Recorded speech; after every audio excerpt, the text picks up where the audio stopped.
वो 10 दिन पार्ट 20। फिर गुरुजी ने संजीव से कहा, अगर तुम्हें तुम्हारे प्रश्नों के उत्तर मिल गए हो तो अब ध्यान का समय हो रहा है, नाश्ता करके प्रांगण में आओ।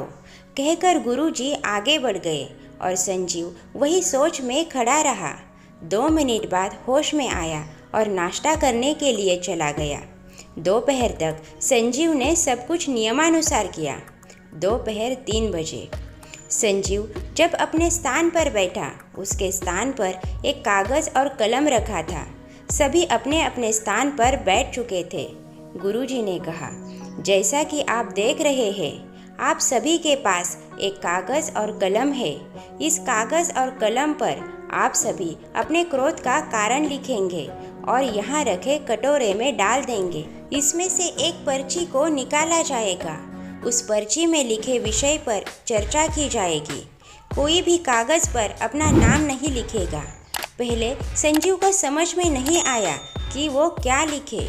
फिर उसे सुबह का सपना याद आ गया और उसने लिखा, अपमान। अपमान ही क्रोध का मुख्य कारण है। बस इतना लिखकर उसने अपनी पर्ची कटोरे में डाल दी। गुरुजी ने कटोरे में से एक पर्ची निकाल ली, उसे पढ़ा। अपमान क्रोध का मुख्य कारण है। संजीव को विश्वास हो नहीं रहा था कि उसकी पर्ची गुरुजी के हाथ में थी। पर्ची पढ़ने के बाद गुरुजी ने कहा, आप सभी का इस विषय में क्या मानना है, एक एक करके बताएं। तभी किसी सज्जन ने हाथ ऊपर किया और कहा, मैं इस बात से सहमत हूँ। कई बार हम व्यक्ति को इस हद तक अपमानित करते हैं, उसके अंदर क्रोध, ईर्ष्या और नफरत भर जाती है। बैठिए। कोई और? फिर किसी दूसरे सज्जन ने हाथ खड़ा किया और बोला, नहीं गुरुजी, मैं इस बात को नहीं मानता।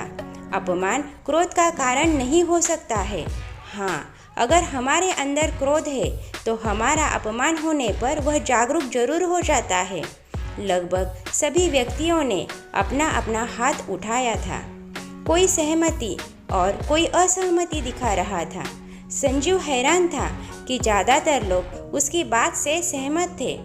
सभी के विचारों को सुनकर गुरुजी ने एक प्रश्न किया, क्या कोई बता सकता है अपमान क्या होता है?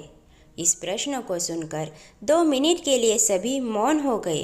तभी संजीव ने हाथ उठाया। बोलो संजीव। किसी के अधिकार को छीनकर उसे उसके ही घर से निकाल देना अपमान होता है। संजीव ने दांत पीसते हुए कहा, उसी तरह जैसे द्रौपदी का अपमान पांडवों ने किया था या सीता माँ का अपमान श्री राम ने किया था उस तरह, या अहिल्या का अपमान गौतम ऋषि ने किया था उस तरह। गुरुजी ने संजीव से पूछा। इस प्रश्न को सुनकर संजीव सोच में पड़ गया। उसके पास इस प्रश्न का कोई उत्तर नहीं था। वो खामोश खड़ा था। तभी किसी ने प्रश्न किया, क्षमा करें गुरुजी, मैं मानता हूँ द्रौपदी, अहिल्या और सीता माँ का अपमान हुआ था, पर वो तो दुर्योधन, इंद्रदेव और रावण ने किया था। दुर्योधन ने द्रौपदी का अपमान तब किया जब पांडवों ने उसे वो अधिकार दिया। और रही बात इंद्रदेव और रावण की, उन्हें हम कह सकते हैं कि उन्होंने एक औरत का अपमान किया और उन्हें दंड भी मिला। पर उस अपमान का क्या जो उन्हें उनके पतियों द्वारा दिया गया? गुरुजी ने जवाब दिया। तभी किसी दूसरे सज्जन ने प्रश्न किया, क्षमा करें गुरुजी, पर हम अब भी आपकी बात को समझ नहीं पा रहे हैं। तो ठीक है, विस्तार से समझिए। पहले हम बात करते हैं द्रौपदी की। जुआ खेला युधिष्ठिर ने।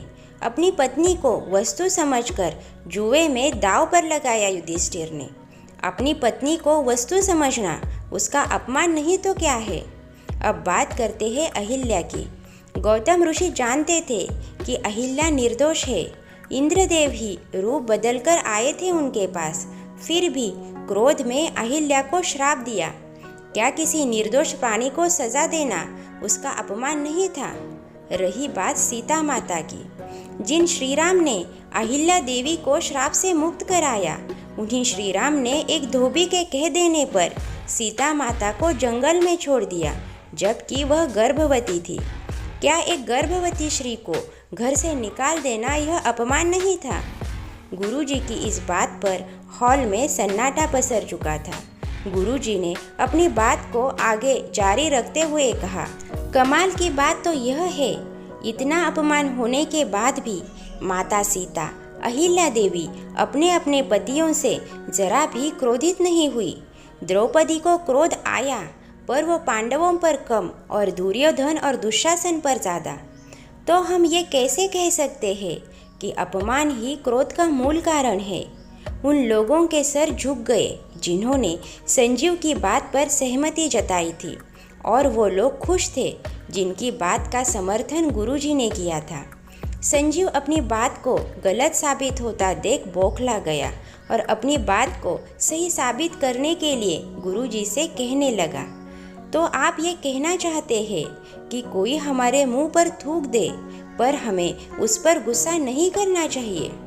एक काम करता हूँ, मैं आपके मुंह पर थूकता हूँ, फिर आप बताइएगा आपको गुस्सा आता है कि नहीं। ये कहकर संजीव गुरुजी की ओर बढ़ने लगा। क्रमशः दोस्तों, आगे की कहानी आपको नेक्स्ट वीडियो में सुनने को मिलेगी। कहानी अच्छी लगे तो लाइक ज़रूर कीजिए और ऐसे ही कहानियाँ सुनने के लिए हमारे चैनल को सब्सक्राइब कीजिए। मिलते हैं अगली कहानी में। धन्यवाद।